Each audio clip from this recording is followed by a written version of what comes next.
នៅក្នុងអំឡុងឆ្នាំ2000ផ្លូវជាតិលេខ4មិនមានសភាពអ៊ូអរនិងមិនទាន់ធំទូលាយដូចបច្ចុប្បន្នឡើយវាគឺជាយុគសម័យដែលអ្នករត់តាក់ស៊ីឡានវ៉ែន15កៅអីត្រូវប្រឈមមុខនឹងហានិភ័យជាច្រើននៅពេលដែលធ្វើដំណើរផ្លូវឆ្ងាយពូសុកគឺជាអ្នកបើកបរឡានឈ្នួលដែលមានបទពិសោធន៍ម្នាក់តែងតែរត់ដឹកភ្ញៀវពីភ្នំពេញទៅក្រុងព្រះសីហនុថ្ងៃមួយដោយសារតែមានបញ្ហាឡានរអាក់រអួលគាត់បានទៅដល់ក្រុងព្រះសីហនុយឺតពេលហើយទម្រាំតែទម្លាក់មួយអស់ម៉ោងបានឈានចូលដល់11យប់ទៅហើយតាមទម្លាប់អ្នកបើកបរតាក់ស៊ីតែងតែសម្រាកមួយយប់នៅកំពង់សោមទើបបន្តដំណើរនៅឯព្រឹកស្អែកប៉ុន្តែយប់នោះពូសុកគិតថាគាត់ត្រូវប្រញាប់ត្រឡប់មកភ្នំពេញវិញទាំងកណ្ដាលយប់ដើម្បីឲ្យទាន់ចាប់ម៉ួយនៅព្រឹកព្រលឹមគាត់បានចាក់សាំងពេញធុងទិញភេសជ្ជៈបើកម្លាំងរួចឡើងកាន់ចង្កូតឡានវ៉ែនដែលគ្មានភ្ញៀវរបស់គាត់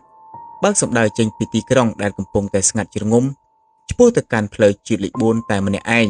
ដំណើរការដំបូងហាក់ដូចជាមានសភាពរលូនធម្មតាឡានរបស់គាត់រត់កាត់ផ្លូវស្ងាត់ជ្រងំដោយមានត្រឹមតែពន្លឺភ្លើងហ្វាឡានជះទៅខាងមុខកាត់ភាពងងឹតរហូតដល់ពូសុកបើកហួសតំបន់កំពង់សេឡាបរិយាកាសក៏ចាប់ផ្ដើមប្រែប្រួលផ្ទៃមេឃដែលធ្លាប់តែស្រឡះបានប្រែទៅជាខ្មៅងងឹតស្លុបខ្យល់ចាប់ផ្ដើមបោកបក់យ៉ាងខ្លាំងនាំមកនៅភ្លៀងធ្លាក់យ៉ាងគំហុកទឹកភ្លៀងបោកទង្គិចនឹងកញ្ចក់ឡានខ្លាំងរហូតដល់ផ្លិតទឹកធ្វើការស្ទើរតែមិនទាន់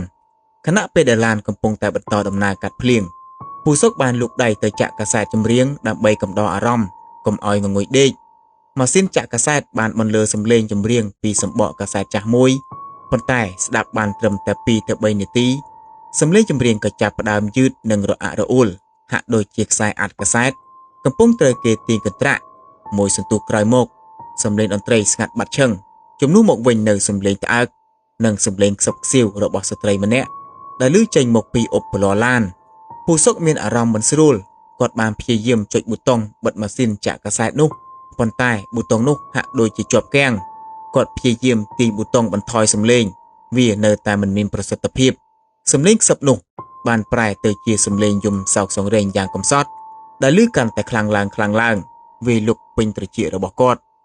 ទន្ទឹមនឹងនោះពន្លឺភ្លើងហ្វាឡានខាងមុខដែលធ្លាប់តែភ្លឺច្បាស់ស្រាប់តែចាប់ផ្ដើមព្រិចហាក់ដូចជាចរន្តភ្លើងកំពុងតែបឺតយកដោយថាមពលអ្វីម្យ៉ាងគាត់ខំប្រឹងទះតាក់ប្លូឡានខ្លាំងប៉ុន្តែគ្រប់យ៉ាងនៅតែមិនត្រឡប់មកសភាពដើមភាពភ័យខ្លាចបានចាប់ផ្ដើមជ្រាបចូលទៅក្នុងអារម្មណ៍របស់គាត់បន្តិចម្ដងឡានចាប់ផ្ដើមបើកឡើងដល់ជើងភ្នំពេជ្រនិល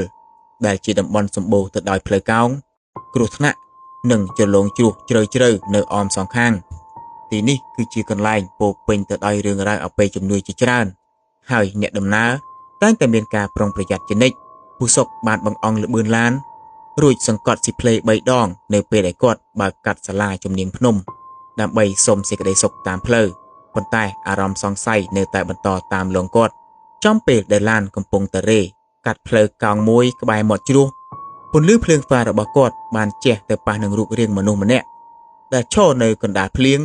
ក្បែររនាំងការពារផ្លូវខាងមុខពូសុកជន់ហ្វ្រាំងបន្តិចម្ដ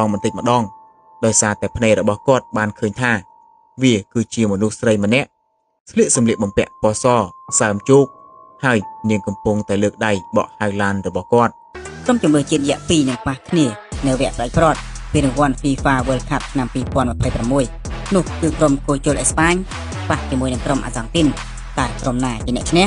កុំភ្លេចចូលរួមទស្សន៍ទាយលេងកម្សាន្តជាមួយនឹង OneXBet លោកអ្នកនឹងមានឱកាសឈ្នះរង្វាន់ជាច្រើនចុះឈ្មោះជាមួយប្រូម៉ូកូដអ្នកទាន100អ្នកនឹងទទួលបានbonusរហូតដល់ 40,000 រៀលដកដាក់ប្រាក់ងាយស្រួលជាមួយធនាគារក្នុងស្រុកហើយនឹងមានឱកាសឈ្នះរង្វាន់ជាច្រើនផ្សេងទៀតដូចជា laptop iPad និងទូរស័ព្ទ iPhone ជាដើមត្រូវលេងដើម្បីទៅហូបកាហ្វេបានហើយព្រោះវាមិនអាចឲ្យអ្នកខ្លាចជាអ្នកមានបានទេកុំភ្លេចត្រូវលេងដោយទំនួលខុសត្រូវក្នុងចិត្តគាត់គិតថាប្រហែលជាមានអ្នកដំណើរខូចឡានឬក៏ជួបគ្រោះថ្នាក់នៅទីនេះទើបគាត់រំកិលឡានទៅចិត្តដើម្បីសួរនាំនៅពេលដែលតួឡានទៅដល់ទន្ទឹមនឹងនាងនោះពូសុកបានងាកសម្លឹងមើលទៅក្រៅបង្អួចផ្នែកខាងឆ្វេងរបស់គាត់អ្វីដែលគាត់បានប្រទះឃើញបានធ្វើឲ្យឈាមក្នុងរាងកាយរបស់គាត់កកស្ទះភ្លាមស្ត្រីនោះមិនមែនជាមនុស្សធម្មតាទេផ្ទៃមុខពាក់កណ្ដាលរបស់នាងត្រូវបែកខ្ទេចហាក់ដូចជាត្រូវបានកិនដោយឡានកង់ធំ ក្របភ្នែកម្ខាងរបស់នាងលៀនធ្លាក់មកទៅនៅនឹងថ្ពាល់ហើយនាងកំពុងតែសម្លឹងចំមកកែវភ្នែករបស់គាត់ដោយបញ្ចេញស្នាមញញឹមដ៏គួរឲ្យខ្ពើមបំផុតដោយសភាវគតិនិងក្តីតក់ស្លុតយ៉ាងខ្លាំងនោះពូសុកមិនបានឈប់ឡានទេគាត់បានកន្ត្រាក់ជើងជន់ហ្គាអស់ទំហឹងបំបោឡានរត់ចោលទីនោះយ៉ាងកំរោលកាត់ភាពងងឹតនៃរាត្រីពូសុកខំប្រឹងបើកឡានសម្រុកទៅមុខមិនហ៊ានងាកមើលក្រោយឡើយគាត់បើកកាត់ផ្លូវកោងមួយទៅផ្លូវកោងមួយទៀតទាំងបេះដូងលោតស្ទើរធ្លាយចេញពីទ្រូងបើកហួសពីទីតាំងនោះបានប្រហែល10នាទីម៉ាស៊ីនឡានដែលកំពុងតែរត់ក្នុងល្បឿនលឿនស្រាប់តែបន្លឺសំឡេងក្រហមខុសប្រក្រតីរួចទាញទម្លាក់ល្បឿនយ៉ាងគំហុកឡានទាំងមូលមានសភាពធ្ងន់ខុសធម្មតាហាក់ដូចជាកំពុងផ្ទុកទម្ងន់មនុស្សពេញកៅអីទាំង15ធ្វើឲ្យការពន្លឿនល្បឿនឡើងភ្នំកាន់តែមានភាពរអាក់រអួលរំពេចនោះពូសុកមានអារម្មណ៍ថាមានខ្យល់ត្រជាក់យ៉ាងខ្លាំងបក់វាយប្រហារចំកញ្ចឹងករបស់គាត់ធ្វើឲ្យរោមដៃរោមជើងបាសជ្រងក្លិនមួយយ៉ាងចម្លែកបានសាយភាយចេញពីផ្នែកខាងក្រោយនៃរថយន្តវាគឺជាក្លិនឈាមស្រស់លាយឡំនឹងក្លិនភក់ស្អុយរលួយដែលធ្វើឲ្យគាត់មានអារម្មណ៍ចង់ក្អួតចង្អោរគាត់ខំប្រឹងតាំងស្មារតីសម្លឹងមើលផ្លូវខាងមុខប៉ុន្តែអំណាចនៃភាពភ័យខ្លាចបានបង្ខំឲ្យកែវភ្នែករបស់គាត់រេទៅមើលកញ្ចក់មើលក្រោយនៃឡានទស្សនភាពក្នុងកញ្ចក់បានធ្វើឲ្យគាត់ស្ទើរតែគាំងបេះដូងម្ដងទៀតនៅលើកៅអីជួរចុងក្រោយបង្អស់នៃឡានដែលធ្លាប់តែទទេស្អាតនោះពេលនេះមានអ្នកដំណើរម្នាក់កំពុងអង្គុយនោះគឺជានារីម្នាក់ដែលគាត់ទើបតែបើកហួសកាលពីអំបញ្ញមិញនោះនាងអង្គុយស្ងៀមធ្មឹងសម្លឹងកញ្ចក់កាត់មកចំភ្នែករបស់គាត់ទោះបីជាក្នុងឡានងងឹតក្តីក៏គាត់អាចមើលឃើញស្រមោលដំណក់ទឹកពណ៌ខ្មៅដែលគាត់ដឹងច្បាស់ថាគឺជាឈាមកំពុងស្រក់តក់ពីសម្លៀកបំពាក់របស់នាងចុះទៅកម្រាលឡានពូសុករន្ធត់រហូតចង់ខូចសរសៃប្រសាទគាត់បានព្យាយាមកាច់ចង្កូតឡានចូលខាងដើម្បីលោតចេញប៉ុន្តែដោយសារផ្លូវនេះជាផ្លូវចំណោតនិងមានភ្លៀងធ្លាក់រអិលព្រមទាំងងងឹតមើលអ្វីមិនឃើញផងគាត់មិនអាចប្រថុយឈប់ឡានបានឡើយបើគាត់ឈប់គាត់នឹងជាប់គាំងនៅទីនេះជាមួយខ្មោចជាមិនខានគាត់សម្រេចចិត្តបន្តជន់ហ្គាទៅមុខដោយបិទភ្នែកទាំងតាំងសមាធិសូត្រធម៌គ្រប់យ៉ាងដែលគាត់ចេះចាំនៅក្នុងចិត្តប៉ុន្តែវិញ្ញាណតៃហោងនេះមិនបានបណ្ដោយឲ្យគាត់រួចខ្លួនងាយៗនោះទេរាល់ដងនៅពេលដែលពូសុកខំប្រឹងបើកភ្នែកធំសម្លឹងមើលផ្លូវរួចលួចក្រឡេកមើលកញ្ចក់ក្រោយម្ដងទៀតគាត់សង្កេតឃើញថាខ្មោចនោះបានផ្លាស់ប្ដូរកន្លែងអង្គុយនាងមិនបានក្រោកដើរឬបញ្ចេញសម្លេងបោះជំហានសំបីតែបន្តិចប៉ុន្តែនាងបានរំកិលពីកៅអីជួរទី4មកកៅអីជួរទី3ពេលនោះពេលគាត់ព្រេចភ្នែកមួយផ្លែតនាងបានផ្លាស់មកកៅអីជួរទី2ចំកណ្ដាលឡានចម្ងាយរវាងខ្មោចនោះនិងខ្នងរបស់គាត់កាន់តែខិតជិតចូលគ្នាបន្តិចម្ដងរៀងរាល់វិនាទីពូសុកយំមិនចេញសើចក៏មិនកើតញើសត្រជាក់ហូររឹមតាមជើងសក់គាត់ខំប្រឹងកាច់ចង្កូតអូសឡានកាត់ផ្លូវកោងយ៉ាងគ្រោះថ្នាក់ដោយសង្ឃឹមថានឹងឆាប់ចុះផុតពីភ្នំនោះស្រាប់តែសេតនហភាពក្នុងឡានធ្លាក់ចុះត្រជាក់ដោយតកកពូសុកលែងមានភាពក្លាហានក្នុងការងាកមើលកញ្ចក់ក្រោយទៀតហើយព្រោះពេលនោះគាត់អាចដឹងយ៉ាងច្បាស់ថានាងកំពុងតែអង្គុយនៅកៅអីជួរខាងក្រោយខ្នងរបស់គាត់ផ្ទាល់តែម្ដងភាពតានតឹងបានឈានដល់ចំណុចកំពូលនៅពេលដែលឡានកំពុងចុះចំណោតដោយចោតមួយពូសុកស្រាប់តែមានអារម្មណ៍ថាមានវត្ថុរាវត្រជាក់កំពុងស្រក់ពីលើដំបូលឡានផ្នែកខាងក្រោយមកប៉ះនឹងស្មារបស់គាត់រួចហូរចុះមកដើមដៃវាមិនមែនជាទឹកភ្លៀងលិចជ្រាបចូលទេវាមានសភាពខាប់អន្ថិលទន្ទឹមនឹងនោះដង្ហើមដ៏ត្រជាក់មួយបានផ្លុំមកប៉ះនឹងត្រចៀកខាងឆ្វេងរបស់គាត់លាយឡំនឹងសម្លេងខ្សឹបដ៏ស្រួចនិងកោរំពងក្នុងខួរក្បាលរបស់គាត់ដែលទាមទារឲ្យគាត់បើកឡានទម្លាក់ចូលទៅក្នុងជ្រោះរួមដំណើរទៅជាមួយនាងមុននឹងពូសុកអាចមានប្រតិកម្មតបតស្រាប់តែមានដៃដ៏ស្រេកស្លាំងពីរលោកចេញពីភាពងងឹតខាងក្រោយកៅអីដៃនោះមានស្នាមរបួសរលួយនិងត្រជាក់ដូចតកកវាបានលូកមកចាប់កដៃទាំងសងខាងរបស់ពូសុកដែលកំពុងតែកាន់ចង្កូតឡានយ៉ាងជាប់នោះកម្លាំងនៃដៃខ្មោចដ៏មហិមាវាបានកន្ត្រាក់បង្វិលចង្កូតឡានរបស់គាត់ទៅខាងឆ្វេងយ៉ាងកំរោលតម្រង់ក្បាលឡានសម្ដៅទៅរកចំណោតជ្រោះដ៏ជ្រៅឡានវ៉ែនបានរេពេញទំហឹងកង់ខាងមុខបានបញ្ចេញសម្លេងកកិតនិងថ្នល់យ៉ាងខ្លាំងពូសុកបញ្ចេញសម្លេងស្រែកយ៉ាងរន្ធត់គាត់បានប្រមូលកម្លាំងទាំងអស់ដែលមាននៅក្នុងខ្លួនប្រឹងខាំមាត់ទាំងកាច់ចង្កូតត្រឡប់មកស្ដាំវិញវាជាការប្រទីប្រទង់យកជីវិតរស់និងស្លាប់ដោយផ្ទាល់រវាងមនុស្សនិងវិញ្ញាណ កណ្ដាលភ្លៀងផ្គររន្ទះ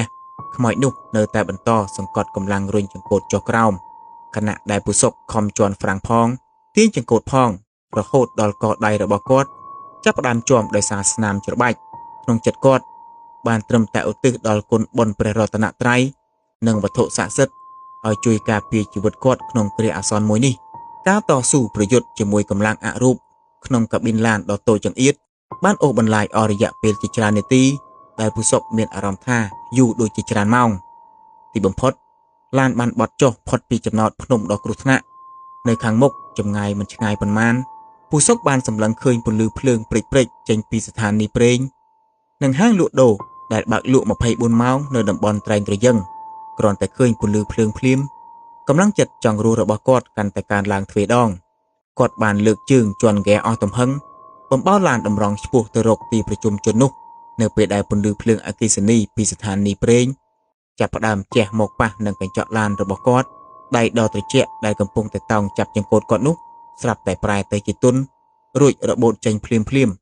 អមដោយសំឡេងស្រែកដ៏គួរឲ្យរន្ធត់មួយដែលករំពងពេញផ្ទៃឡាននិងរលាយបាត់ឈឹងទៅក្នុងខ្យល់ទម្ងន់ដ៏ធ្ងន់នៅក្នុងឡានក៏បានរលាយបាត់ទៅវិញភ្លាមផងដែរគ្រាន់តែតួឡានរត់ចូលដល់ក្នុងបរិវេណស្ថានីយ៍ប្រេងដែលមានពន្លឺភ្លឺច្បាស់ពូសុកបានជន់ហ្វ្រាំងអូសកង់បញ្ឈប់ឡាននៅកណ្ដាលទីធ្លាគាត់ពុំមានកម្លាំងសូម្បីតែដកសោឡានគាត់បានច្រានទ្វារខាងឆ្វេងបើករួចទម្លាក់ខ្លួនលោតរមៀលចេញពីឡានដួលអុកមុខទៅនឹងដីទាំងដង្ហើមចង្រិតរាងកាយទាំងមូលញ័រញាក់ដូចជាកូនសត្វ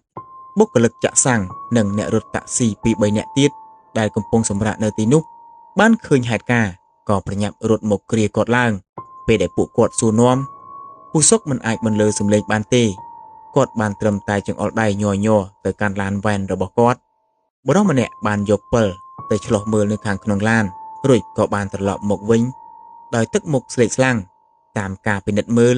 ទោះបីជាគ្មានមនុស្សណាម្នាក់នៅក្នុងឡានក្រៅពីពូសុកក៏ដោយកៅអីជួរក្រោយទាំងអស់មានសភាពសើមជោកទៅដោយភក់និងមានដក់វត្ថុរាវក្រហមក្រមៅមានក្លិនឆ្អាបគួរឲ្យចង់ក្អួតអ្វីដែលបញ្ជាក់ច្បាស់ថាព្រឹត្តិការណ៍នេះមិនមែនជាការយល់សប្តិរបស់ពូសុកនោះ